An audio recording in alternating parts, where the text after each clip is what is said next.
Chronic obstructive pulmonary disease COPD একটি দীর্ঘমেয়াদী শ্বাসকষ্টজনিত রোগ।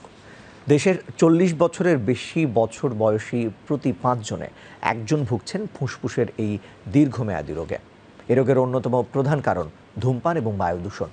চিকিৎসকরা বলছেন, সময় মতো চিকিৎসা না দিলে শ্বাসকষ্টজনিত এই রোগ মৃত্যুর কারণ হতে পারে। রিপোর্ট শরীফুল ইসলামের। দীর্ঘ ৭ বছর ধরে তীব্র শ্বাসকষ্টে ভুগছেন নোয়াখালীর রফিক উদ্দিন। মাঝে মাঝে তার এমন অবস্থা হয় যেন প্রাণটাই চলে যায়। এখন চিকিৎসা নিচ্ছেন জাতীয় বক্ষব্যাধি ইনস্টিটিউট ও হাসপাতালে। আজ ৫-৭ বছর পর্যন্ত আমার শ্বাসকষ্ট, তারপরে দিয়ে আমার বুকে ব্যথা, আমার নিঃশ্বাস নিতে অসুবিধা হইতেছে, আমার মুখ দাও রক্ত যাইতেছে। আজ ৭ দিন কেজি 10 রক্ত গেছে।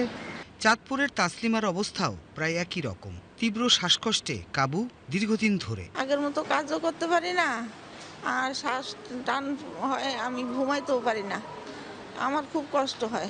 তাদের মতো আরও অনেক রোগী দীর্ঘদিনের শ্বাসকষ্ট নিয়ে চিকিৎসা নিচ্ছেন এই হাসপাতালে। বাংলাদেশ লাং ফাউন্ডেশনের তথ্য অনুযায়ী দেশে প্রতি ৫ জনের একজন ভুগছেন এই দীর্ঘমেয়াদী শ্বাসকষ্টজনিত রোগ সিওপিডিতে, যার সংখ্যা প্রায় ৬৫ লাখ।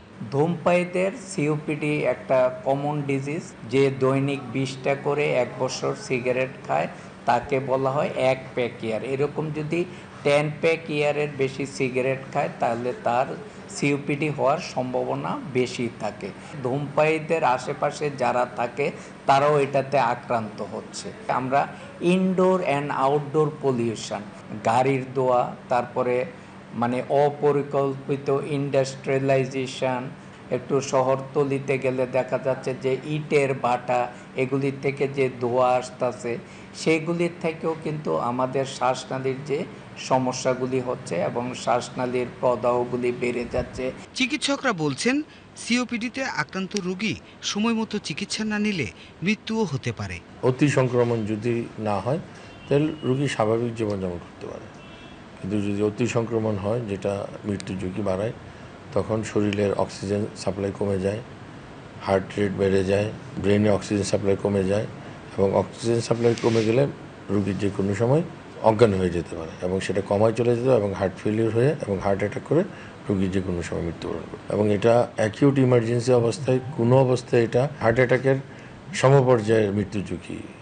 তাই দীর্ঘমেয়াদী শ্বাসকষ্ট সহ শ্বাসতন্ত্রের বিভিন্ন প্রদাহ প্রতিরোধে প্রয়োজন স্বাস্থ্য সচেতনতা।